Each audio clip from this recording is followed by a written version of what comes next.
ਅਕਸਰ ਕਈ ਵਾਰੀ ਕੀ ਹੋਣਾ, ਜਦੋਂ ਸਾਡੇ ਕੁਝ ਕਿਸਾਨ ਜਥੇਬੰਦੀਆਂ ਨਾਲ ਬਹੁਤ ਸਾਰੇ ਤਫਰਕਾਤ ਪੈਦਾ ਹੋ ਗਏ ਤੇ ਅਸੀਂ ਉਸ ਨੂੰ ਕਹਿਣਾ ਕਿ ਦੀਪ ਤੂੰ 2-2:30 ਵਜੇ ਉਹ ਕਿਸਾਨਾਂ ਦੇ ਤੰਬੂਆਂ ਵਿੱਚ ਜਾ ਕੇ 2-2:30 ਵਜੇ ਆ ਕੇ ਲਾਈਵ ਹੋ ਜਾਣਾ ਆਪਣਾ ਫੋਨ ਫੜ ਕੇ, ਯਾਰ ਕੱਲਾ ਨਾ ਜਾਇਆ ਕਰ। ਅਸੀਂ ਉਸ ਨੂੰ ਇਹੀ ਕਿਹਾ ਕਰਦੇ ਸੀ, ਕੱਲਾ ਨਾ ਜਾਇਆ ਕਰ, ਦੱਸ ਦਿਆ ਕਰ, 2-4 10 ਜਾਣੇ ਚਾਹੀਦੇ ਨੇ। ਤੇ ਉਹ ਕਹਿੰਦਾ ਸੀ ਕਿ ਮੈਂ ਜਿੰਨਾ ਚਿਰ ਮੈਂ ਹਾਂ ਮੈਨੂੰ ਕਿਸੇ ਸੁਰੱਖਿਆ ਦੀ ਲੋੜ ਨਹੀਂ, ਕਿ ਮੈਂ ਇਸ ਕਰਕੇ ਆਪਣੇ ਆਪ ਨੂੰ ਸੁਰੱਖਿਅਤ ਨਹੀਂ ਗਿਣਦਾ ਵੀ ਮੇਰੇ ਨਾਲ ਬੰਦੇ ਆ ਤੇ ਮੈਂ ਤਾਂ ਬਲਵਾਨ ਹੈ। ਕਹਿੰਦਾ ਜੇ ਮੈਂ ਬਲਵਾਨ ਹੈ ਤੇ ਮੈਂ ਇਕੱਲਾ ਵੀ ਬਲਵਾਨ ਹਾਂ। ਉਹਦੇ ਅੰਦਰ ਅਸੁਰੱਖਿਆ ਦੀ ਭਾਵਨਾ ਕਿਤੇ ਨਹੀਂ ਸੀ ਹੈਗੀ। ਹੁਣ ਇਹ ਕੇਵਲ ਦੀਪ ਨਹੀਂ ਹੈ ਵੀ ਜਿਹਦੇ ਚ ਅਸੁਰੱਖਿਆ ਦੀ ਭਾਵਨਾ ਨਹੀਂ ਹੈਗੀ। ਸਾਡੇ ਇਤਿਹਾਸ ਦੇ ਬਹੁਤ ਸਾਰੇ ਨਾਇਕ ਨੇ। ਮੈਂ ਤਾਂ ਕਹਿੰਦਾ ਕਿ ਕੁਝ ਵੱਖਰਾ ਨਹੀਂ ਹੋਇਆ। ਵੱਖਰਾ ਪਤਾ ਕੀ ਹੋਇਆ? ਜੇ ਤੁਸੀਂ ਸਮਝੋ ਅਸੀਂ ਸਾਰੇ ਇੱਥੇ ਮਾਝੇ ਵਾਲੇ ਬੈਠੇ ਹਾਂ, ਵੱਖਰਾ ਕੀ ਹੋਇਆ? ਇੱਕ ਦਿਨ ਮੈਂ ਤੇ ਬਾਈ ਅਮਰਦੀਪ ਹੁਣੀ ਬੈਠੇ ਸੀਗੇ, ਜਿਹੜੇ ਉਸ ਦੀ ਫਿਲਮ ਚੋਰਾ ਦੇ ਡਾਇਰੈਕਟਰ ਨੇ। ਬੈਠਿਆਂ ਗੱਲ ਚੱਲੀ ਕਿ ਕੀ ਵੱਖਰਾ ਹੋਇਆ ਦੀਪ ਦੇ ਵਿੱਚ, ਵੀ ਨੌਜਵਾਨੀ ਦੇ ਨਾਲੋਂ ਉਹ ਵੀ ਇੱਕ ਨੌਜਵਾਨ, ਉਹ ਕੇਸਾਧਾਰੀ ਵੀ ਨਹੀਂ ਹੈ, ਉਹਨੇ ਕੋਈ ਲੰਬਾ ਸਮਾਂ ਪ੍ਰਚਾਰ ਨਹੀਂ ਕੀਤਾ, ਉਹ ਥੋੜੇ ਸਮੇਂ ਦੇ ਵਾਸਤੇ ਆਇਆ ਤੇ ਵੱਡੇ ਲੋਕਾਂ ਨੂੰ ਪ੍ਰਭਾਵਿਤ ਕਰਕੇ ਚਲਾ ਗਿਆ। ਕੀ ਵਿਲੱਖਣ ਸੀ? ਬਾਈ ਅਮਰਦੀਪ ਹੋਣਾ ਨੂੰ, ਅਮਰਦੀਪ ਸਿੰਘ ਗਿੱਲ ਨੇ ਸੀ ਬਾਈ ਅਮਰਦੀਪ ਕਹਿੰਦੇ ਆ, ਬਾਈ ਅਮਰਦੀਪ ਹੋਣਾ ਨੇ ਜਵਾਬ ਬੜਾ ਪਿਆਰਾ ਦਿੱਤਾ। ਕਹਿੰਦੇ ਜੋ ਦੀਪ ਦੇ ਅੰਦਰ ਹੈ ਨਾ ਉਹ ਸਾਰੇ ਨੌਜਵਾਨਾਂ ਦੇ ਅੰਦਰ ਪਿਆ। ਜੋ ਦੀਪ ਦੇ ਅੰਦਰ ਹੈ ਨਾ ਉਹ ਸਾਰੇ ਨੌਜਵਾਨਾਂ ਦੇ ਅੰਦਰ ਪਿਆ। ਤੇ ਤੁਹਾਨੂੰ ਪਤਾ ਨਾ, ਕਈ ਵਾਰੀ ਆਪਣੇ ਨਲਕੇ ਪਾਣੀ ਛੱਡ ਜਾਂਦੇ ਸੀ ਗਰਮੀਆਂ ਦੇ ਵਿੱਚ ਤੇ ਬਾਹਰੋਂ ਪਾਣੀ ਪਾਉਣਾ ਪੈਂਦਾ ਸੀ। ਤੇ ਜਦੋਂ ਅਸੀਂ ਬਾਹਰੋਂ ਪਾਣੀ ਪਾਉਂਦੇ ਸੀ ਫਿਰ ਅਸੀਂ ਹੱਥੀ ਦਾ ਗੇੜਾ ਮਾਰਦੇ ਸੀ ਤੇ ਅਸੀਂ ਕਹਿੰਦੇ ਸੀ ਨਲਕੇ ਨੇ ਪਾਣੀ ਚੁੱਕ ਲਿਆ। ਉਹ ਅੰਦਰ ਸਾਰਿਆਂ ਦੇ ਉਹ ਪਾਣੀ ਪਿਆ। ਫਰਕ ਇੰਨਾ ਹੈ ਕਿ ਕਿਸੇ ਦੇ ਨਲਕੇ ਨੇ ਪਾਣੀ ਚੁੱਕ ਲਿਆ, ਕਿਸੇ ਨੇ ਨਹੀਂ ਚੁੱਕਿਆ। ਸੋ ਦੀਪ ਦੇ ਜੋ ਅੰਦਰ ਸੀ ਨਾ, ਗੁਰੂ ਨੇ ਬਖਸ਼ਿਸ਼ ਇਹ ਕੀਤੀ ਵੀ ਉਹਦੇ ਉਸ ਨਲਕੇ ਨੇ ਪਾਣੀ ਛੇਤੀ ਚੁੱਕ ਲਿਆ। ਉਹ ਜੋ ਅੰਦਰ ਸੀ ਨਾ ਉਹ ਬਾਹਰ ਪ੍ਰਗਟ ਛੇਤੀ ਹੋ ਗਿਆ। ਬਾਕੀ ਜੋ ਉਹਦੇ ਅੰਦਰ ਪਿਆ ਉਹ ਤੁਹਾਡੇ ਸਾਰਿਆਂ ਦੇ ਅੰਦਰ ਪਿਆ। ਉਸ ਦਰਦ ਦੇ ਵਿੱਚੋਂ, ਉਸ ਸੰਤਾਪ ਦੇ ਵਿੱਚੋਂ ਅਸੀਂ ਸਾਰੇ ਗੁਜ਼ਰੇ ਹਾਂ ਕਿ ਕਿਸ ਤਰ੍ਹਾਂ ਦੇ ਨਾਲ ਸਰਕਾਰਾਂ ਨੇ ਪੰਜਾਬ ਨੂੰ, ਪੰਜਾਬ ਦੀ ਨੌਜਵਾਨੀ ਨੂੰ ਉਜਾੜਿਆ, ਬਰਬਾਦ ਕੀਤਾ, ਸੰਤਾਪ ਭੁਗਤਿਆ ਸੀ। ਉਹ ਦਰਦ ਸਾਡੇ ਸਾਰਿਆਂ ਦੇ ਅੰਦਰ ਹੈ।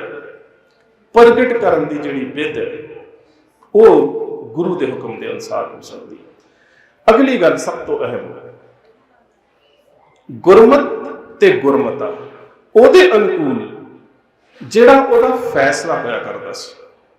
ਗੁਰਮਤ ਤੇ ਗੁਰਮਤਾ ਤੋਂ ਭਾਵ ਕਿ ਉਹ ਆਪਣਾ ਫੈਸਲਾ ਪੰਥ ਦੇ ਵਾਪਰ ਚੁੱਕੇ ਅਤੀਤ ਦੇ ਵਰਤਾਰਿਆਂ ਦੇ ਵਿੱਚੋਂ ਸੋਚ ਕੇ ਲੈਂਦਾ ਸੀ।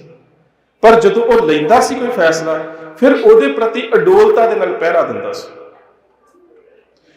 ਉਸਨੇ ਇੱਕ ਅਹਿਮ ਬਰਤਾਂਤ ਨੂੰ ਸਿਰਜਿਆ ਕਿਸਾਨ ਸੰਘਰਸ਼ ਦੇ ਵਿੱਚ। ਤੁਸੀਂ ਵੇਖਿਆ ਹੋਵੇਗਾ, ਇਹ ਤੁਸੀਂ ਸਾਰਿਆਂ ਨੇ ਵੇਖਿਆ, ਜਦੋਂ ਖੇਤੀ ਮੰਤਰੀ ਤੋਮਰ ਨੇ ਪਹਿਲੀ ਵਾਰ ਕਿਸਾਨਾਂ ਨੂੰ ਪ੍ਰਪੋਜ਼ਲ ਲੈਟਰ ਭੇਜੀ, ਸਾਰੇ ਗਏ, ਉਸ ਦੀ ਰਿਹਾਇਸ਼ ਦੇ ਉੱਪਰ ਜਾ ਕੇ ਉਸ ਨੂੰ ਮਿਲੇ, ਸਾਰਿਆਂ ਨੇ ਰੋਟੀਆਂ ਖਾਧੀਆਂ ਤੇ ਸਾਰਿਆਂ ਨੇ ਆਪਣੇ ਆਪਣੇ ਫੋਨਾਂ ਤੋਂ ਮੋਬਾਈਲ ਹੋ ਕੇ ਬਹੁਤੇ ਆਗੂਆਂ ਨੇ ਵੀਡੀਓ ਵੀ ਸ਼ੇਅਰ ਕੀਤੀਆਂ ਕਿ ਅਸੀਂ ਤੋਮਰ ਦੇ ਨਾਲ ਰੋਟੀ ਖਾ ਰਹੇ ਟੇਬਲ ਦੇ ਉੱਪਰ ਲਾ ਕੇ।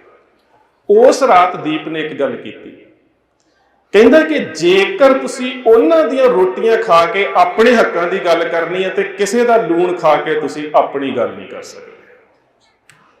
ਜੇਕਰ ਤੁਸੀਂ ਆਪਣਾ ਪੱਖ ਰੱਖਣਾ ਹੈ ਤੇ ਆਪਣਾ ਲੂਣ ਤੇ ਰੋਟੀ ਨਾਲ ਲੈ ਕੇ ਜਾਓ, ਭਾਵੇਂ ਪੌਣਿਆਂ 'ਚ ਸੁੱਕੀਆਂ ਰੋਟੀਆਂ ਬੰਨ੍ਹ ਕੇ ਲੈ ਜਾਓ, ਤੁਸੀਂ ਕਿਸੇ ਦਾ ਟੁੱਕ ਖਾ ਕੇ ਆਪਣੇ ਹੱਕਾਂ ਦੀ ਗੱਲ ਨਹੀਂ ਕਰ ਸਕਦੇ। ਹੋਇਆ ਕੀ ਇਹ ਗੱਲ ਕੋਈ ਨਵੀਂ ਹੈ? ਨਹੀਂ, ਨਵੀਂ ਗੱਲ ਹੈ। ਸਾਨੂੰ ਲੱਗਾ ਕਿ ਨਵੀਂ ਗੱਲ ਹੈ, ਨਵੀਂ ਨਹੀਂ।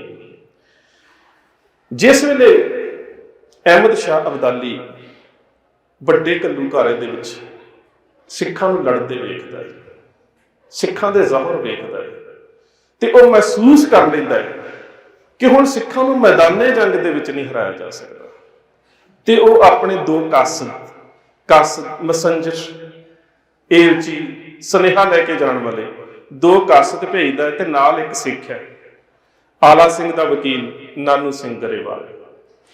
ਉਹ ਜਾ ਕੇ ਸਿੱਖ ਲੀਡਰਸ਼ਿਪ ਨੂੰ ਮਿਲਦੇ ਨੇ।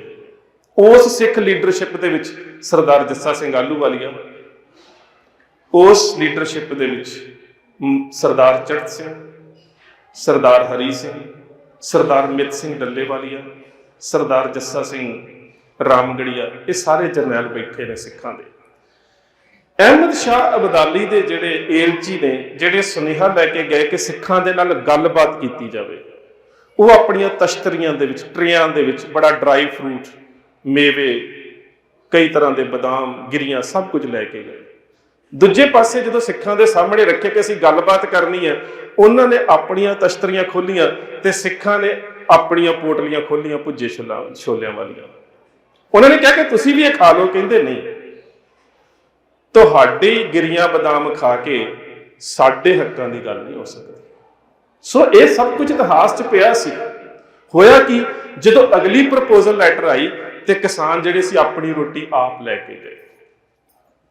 ਇਹ ਇੱਕ ਸਿਆਣੇ ਲੀਡਰ ਦੀ ਗੱਲ ਸੀ ਕਿ ਉਸਨੇ ਇਤਿਹਾਸ ਦੇ ਵਰਤਾਰੇ ਦੇ ਵਿੱਚੋਂ ਇਹ ਗੱਲ ਦੱਸ ਦਿੱਤੀ ਕਿ ਤੁਸੀਂ ਜੇਕਰ ਆਪਣੇ ਹੱਕਾਂ ਦੀ ਗੱਲ ਕਰਨੀ ਹੈ ਤਾਂ ਤੁਹਾਨੂੰ ਆਪਣਾ ਲੂਣ ਖਾਣਾ ਪਵੇਗਾ। ਤੁਸੀਂ ਕਿਸੇ ਕੋਲੋਂ ਖਾ ਕੇ ਉਹਦੇ ਸਾਹਮਣੇ ਅੱਖ ਨਹੀਂ ਚੁੱਕ ਸਕਦੇ। ਤੁਸੀਂ ਆਪਣੀ ਰੁੱਖੀ ਸੁੱਕੀ ਖਾ ਲਓ, ਮਾੜੀ ਖਾ ਲਓ, ਪਰ ਆਪਣੇ ਅਣਖ ਦੇ ਨਾਲ ਖਾਓ, ਆਪਣੀ ਖਾਓ।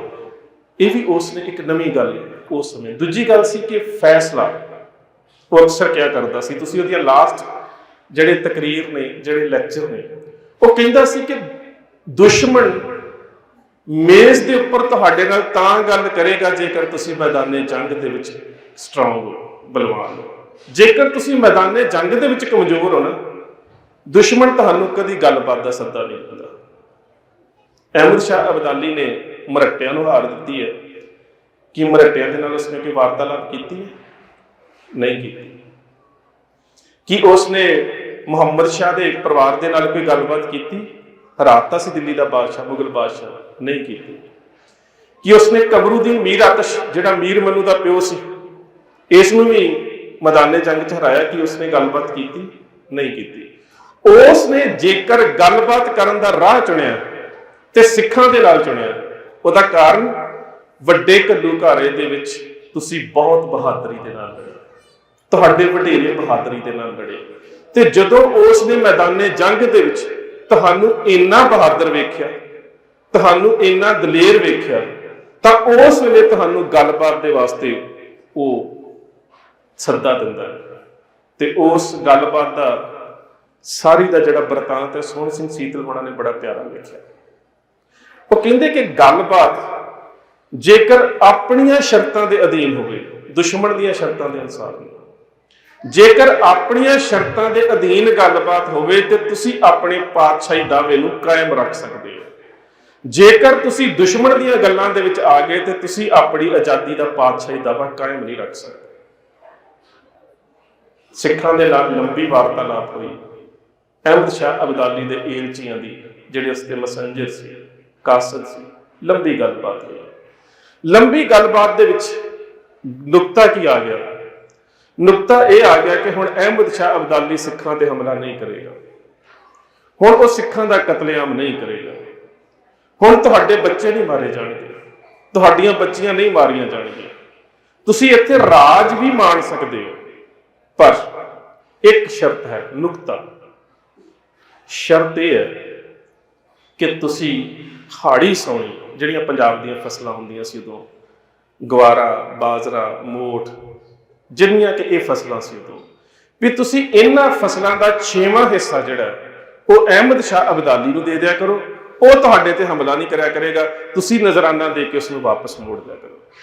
ਸਿੱਖ ਜਰਨੈਲਾਂ ਦਾ ਜਵਾਬ ਪਤਾ ਕੀ ਹੈ? ਫਿਰ ਗੱਲ ਉੱਥੇ ਆ ਗਈ ਕਿ ਗੱਲ ਫਸਲ ਦੀ ਤਾਂ ਹੈ ਹੀ ਨਹੀਂ, ਗੱਲ ਤੇ ਨਸਲ ਦੀ ਹੈ। ਅਸੀਂ ਫਸਲ ਦੇ ਕੇ ਜਾਨ ਤੇ ਬਚਾ ਸਕਦੇ ਹਾਂ, ਪਰ ਆਉਣ ਵਾਲੀਆਂ ਨਸਲਾਂ ਦੀ ਗੁਲਾਮੀ ਨੂੰ ਕਿਵੇਂ ਬਚਾਵਾਂਗੇ?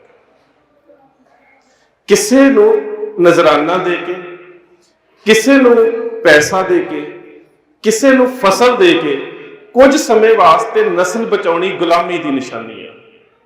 ਤਾਂ ਸਿੱਖਾਂ ਦੇ ਜਰਨੈਲਾਂ ਨੇ ਜਵਾਬ ਕੀ ਭੇਜਿਆ, ਜਿਸ ਨੂੰ ਸਰਦਾਰ ਸੋਹਣ ਸਿੰਘ ਸੀਤਲ ਹੋਣਾ ਨੇ ਬੜਾ ਪਿਆਰਾ ਲਿਖਿਆ। ਕਹਿੰਦੇ ਸਿੱਖਾਂ ਨੇ ਸਲਾਹ ਕੀਤੀ। ਸਲਾਹ ਕਰਨ ਤੋਂ ਬਾਅਦ ਚਿੱਠੀ ਦੇ ਜਵਾਬ ਦੇ ਵਿੱਚ ਅਬਦਾਲੀ ਨੂੰ ਚਿੱਠੀ ਲਿਖੀ, ਔਰ ਉਹਦੇ ਸ਼ਬਦ ਸੀ ਕਿ ਸਾਡੇ ਵੱਲੋਂ ਸ਼ਾਹ ਨੂੰ ਕਹਿ ਦੇਣਾ ਜਾ ਕੇ ਮਿਲਾਂਗੇ ਉਸ ਨੂੰ ਰਣ ਵਿੱਚ ਹੱਥ ਤੇਗ ਉਠਾ ਕੇ, ਸ਼ਰਤਾਂ ਲਿਖਾਂਗੇ ਰਤ ਨਾਲ ਖੈਬਰ ਕੋਲ ਜਾ ਕੇ, ਸ਼ਾਹ ਨਜਰਾਨੇ ਸਾਥੋਂ ਭਾਲਦਾ ਇਉਂ ਈਨ ਮਨਾ ਕੇ, ਪਰ ਸ਼ੇਰ ਨਾ ਜਿਉਂਦੇ ਸੀਤਲਾ ਨੱਕ ਨੱਥ ਪਵਾ ਕੇ, ਅਧੀਨ ਕੀ ਸਵੀਕਾਰ ਨਹੀਂ ਕਰਾਂਗੇ। ਸੋ ਜਿੰਨਾ ਚਿਰ ਤੱਕ ਤੁਸੀਂ ਮੈਦਾਨੇ ਜੰਗ ਦੇ ਵਿੱਚ, ਸਟਰਗਲ ਦੇ ਵਿੱਚ, ਸੰਘਰਸ਼ ਦੇ ਵਿੱਚ ਮਜ਼ਬੂਤ ਹੋ, ਉਹਨਾਂ ਚਿਰ ਤੱਕ ਓਨੀ ਮਜ਼ਬੂਤੀ ਦੇ ਨਾਲ ਹੀ ਤੁਸੀਂ ਦੁਸ਼ਮਣ ਦੀ ਅੱਖ ਦੇ ਵਿੱਚ ਅੱਖ ਪਾ ਕੇ ਮੇਜ਼ ਦੇ ਉੱਪਰ ਵੀ ਗੱਲ ਕਰ ਸਕਦੇ ਹੋ। ਇਹ ਗੱਲਾਂ ਜਿਹੜੀਆਂ ਦੀਪ ਸਿੱਧੂ ਨੇ ਕਹੀਆਂ, ਇਹ ਸਾਡੇ ਇਤਿਹਾਸਕ ਵਰਤਾਰਿਆਂ ਦੇ ਵਿੱਚ ਪਈਆਂ ਸੀ, ਪਰ ਸਾਡੀ ਮਾਨਸਿਕਤਾ ਚੋਂ ਮਨਫੀ ਹੋ ਚੁੱਕੀਆਂ ਸੀ। ਇਤਿਹਾਸ ਪਈਆਂ ਸੀ, ਸਾਡੇ ਮਨਾਂ ਚੋਂ ਵਿਸਰ ਚੁੱਕੀਆਂ ਸੀ। ਦੀਪ ਨੇ ਦੁਬਾਰਾ ਤੁਹਾਡੇ ਸਾਹਮਣੇ ਉਹਨਾਂ ਗੱਲਾਂ ਨੂੰ ਨਵੇਂ ਵਰਤਾਂਤ ਦੇ ਵਿੱਚ ਸਿਰਜਿਆ ਵੀ ਨਹੀਂ, ਸਾਡੇ ਵਡੇਰੇ ਤਾਂ ਆਹ ਕਹਿੰਦੇ ਸੀ, ਸਾਡੇ ਵਡੇਰੇ ਤਾਂ ਆਹ ਕਰਦੇ ਸੀ, ਸਾਡੇ ਵਡੇਰਿਆਂ ਦੀ ਨੀਤੀ ਤਾਂ ਆਹ ਹੁੰਦੀ ਸੀ।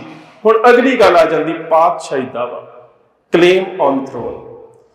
ਇਹ ਇਕੱਲਾ ਜੰਗ ਦੇ ਵਿੱਚ ਨਹੀਂ ਹੁੰਦਾ। ਦੀਪ ਕੋਈ ਹਥਿਆਰਬੰਦ ਜੰਗ ਤਾਂ ਨਹੀਂ ਸੀ ਲੜ ਰਿਹਾ, ਉਹਨੇ ਕੋਈ ਹਥਿਆਰ ਨਹੀਂ ਚੁੱਕਿਆ, ਪਰ ਉਸਦੇ ਸ਼ਬਦ ਹਥਿਆਰ ਵਰਗੇ ਕਿਉਂ ਸੀ?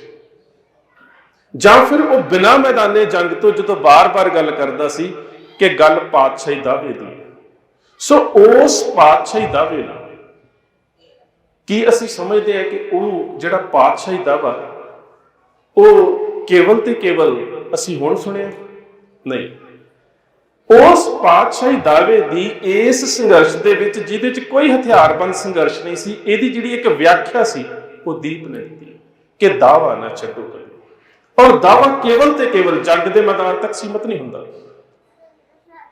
ਦਾਅਵਾ ਜਿਹੜਾ ਹੁੰਦਾ ਹੈ ਉਹ ਗੱਲਬਾਤ ਦੇ ਵਿੱਚ ਵੀ ਰੱਖਣਾ ਪੈਂਦਾ ਤੇ ਤੁਹਾਨੂੰ ਬਰਾਬਰ ਬਣਨਾ ਪੈਂਦਾ ਗੱਲਬਾਤ ਕਰਨ ਦੇ। ਆਪਾਂ ਮਾਝੇ ਵਾਲੇ ਆ ਨਾ, ਸਾਡੀ ਇੱਕ ਮਾਨਸਿਕਤਾ ਹੈ, ਅਸੀਂ ਵੇਖਦੇ ਨਾ ਪਿੰਡਾਂ ਦੇ ਵਿੱਚ ਕਈ ਵਾਰੀ ਲੜਾਈ ਝਗੜਾ ਹੋ ਜਾਂਦਾ, ਇੱਕ ਧਿਰ ਨੂੰ ਸੱਟ ਲੱਗ ਜਾਂਦੀ ਹੈ, ਉਹ ਧਿਰ 26 ਬਣਾਉਂਦੀ ਹੈ, ਪਰ ਸਾਨੂੰ ਪਤਾ ਹੁੰਦਾ ਕਿ ਜੇਕਰ ਅਸੀਂ ਚਾਹੇ ਕੰਪਲੇਂਟ ਕੇਸ ਕਰਕੇ, ਚਾਹੇ ਇਸਤਗਾਸਾ ਕਰਕੇ, ਜੇ ਬਰਾਬਰ ਦੀ 26 ਨਾ ਬਣਾਈ ਤੇ ਸਮਝੌਤਾ ਹੋਣਾ। ਸਾਰਿਆਂ ਨੂੰ ਪਤਾ ਸੀ ਕਿ ਤੁਹਾਨੂੰ ਬਰਾਬਰ ਦੇ ਹੋਣਾ ਪੈਂਦਾ, ਗੱਲ ਫਿਰ ਟੇਬਲ ਤੇ ਆਉਂਦੀ ਹੈ। ਰਾਜੀਨਾਮਾ ਉਦੋਂ ਹੁੰਦਾ ਜਦੋਂ ਦੋਵੇਂ ਪਾਸੇ 26 ਬਣੀ ਹੁੰਦੀ ਹੈ। ਇਹ ਅਸੀਂ ਸਾਰੇ ਜਾਣਦੇ ਹਾਂ, ਇਹ ਹੁੰਦਾ ਪਿੰਡਾਂ ਦੇ ਵਿੱਚ, ਮੈਂ ਵੀ ਪਿੰਡ 'ਚ ਹੀ ਰਹਿਣ ਵਾਲਾ। ਸੋ ਗੱਲ ਕੀ ਹੈ? ਗੱਲ ਇਹ ਕਿ ਉਹ ਜਿਹੜਾ ਪਾਤਸ਼ਾਹੀ ਦਾਅਵੇ ਦਾ ਕਲੇਮ ਹੈ, ਜਿਹੜਾ ਉਸ ਕਲੇਮ ਨੂੰ ਰੱਖਣਾ, ਉਹ ਕੇਵਲ ਜੰਗ ਤੱਕ ਸੀਮਤ ਨਹੀਂ ਹੁੰਦਾ, ਉਹ ਸੀਮਤ ਹੁੰਦਾ ਹੈ ਤੁਹਾਡੀ ਗੱਲਬਾਤ ਦੇ ਵਿੱਚ। ਉਹ ਹੁੰਦਾ ਹੈ ਕਿ ਤੁਸੀਂ ਗੱਲਬਾਤ ਦੁਸ਼ਮਣ ਦੇ ਨਾਲ ਕਿਵੇਂ ਕਰ ਰਹੇ ਹੋ। ਉਹਦੇ ਵੀ ਵਰਤਾਰੇ ਸਾਡੇ ਇਤਿਹਾਸ 'ਚ ਪਏ ਨੇ। ਪਾਤਸ਼ਾਹੀ ਦਾਅਵਾ ਜਿਹੜਾ ਹੈ, ਇਸ ਸ਼ਬਦ ਦੀ ਵਰਤੋਂ ਜਿਹੜੀ ਹੈ ਪੰਥ ਪ੍ਰਕਾਸ਼ ਦੇ ਵਿੱਚ ਸਰਦਾਰ ਰਤਨ ਸਿੰਘ ਭੰਗੂ ਹੋਣਾ ਨੇ ਕੀਤੀ ਹੈ। ਜਦੋਂ ਕੈਪਟਨ ਮਰੇ, ਅੰਗਰੇਜ਼ਾਂ ਦਾ ਜਿਹੜਾ ਕੈਪਟਨ ਹੈ, ਜਿਹੜਾ ਸਿੱਖਾਂ ਦਾ ਇਤਿਹਾਸ ਲਿਖਵਾ ਰਿਹਾ, ਉਹ ਜਦੋਂ ਰਤਨ ਸਿੰਘ ਭੰਗੂ ਨੂੰ ਕਹਿੰਦਾ ਹੈ ਨਾ ਕਿ ਤੁਸੀਂ ਕਹਿੰਦੇ ਹੋ ਸਾਡਾ ਰਾਜ ਸਾਨੂੰ ਦੇ ਦਿਓ, ਤੇ ਇਸ ਦਾਅਵੇ ਦਾ ਆਧਾਰ ਕੀ ਹੈ? ਗੱਲ ਦਾਅਵੇ ਦੀ ਇੱਥੇ ਚੱਲਦੀ ਹੈ ਕਿ ਤੁਸੀਂ ਕਹਿੰਦੇ ਹੋ ਇਹ ਸਾਡਾ ਰਾਜ ਹੈ, ਤੇ ਤੁਹਾਨੂੰ ਰਾਜ ਕਿੰਨੇ ਦਿੱਤਾ ਸੀ? ਇਹ ਉਸ ਦਾ ਇੱਕ ਸਵਾਲ ਹੈ ਵੀ ਤੁਸੀਂ ਕਿਵੇਂ ਪਾਤਸ਼ਾਹੀ ਦਾਅਵਾ ਕਰਦੇ ਹੋ ਕਿ ਪੰਜਾਬ ਸਾਡਾ ਹੈ? ਤੇ ਉਹ ਪਤਾ ਕੀ ਕਹਿੰਦੇ ਨੇ? ਕਹਿੰਦੇ ਹਮਕੋ ਪਾਤਸ਼ਾਹੀ ਨਾਨਕ ਦਈ, ਸਾਨੂੰ ਇਹ ਦਾਅਵਾ ਹੀ ਗੁਰੂ ਨਾਨਕ ਨੇ ਦਿੱਤਾ। ਕਹਿੰਦਾ ਗੁਰੂ ਨਾਨਕ ਕਿਵੇਂ ਦਾਅਵਾ ਦੇ ਸਕਦਾ ਹੈ?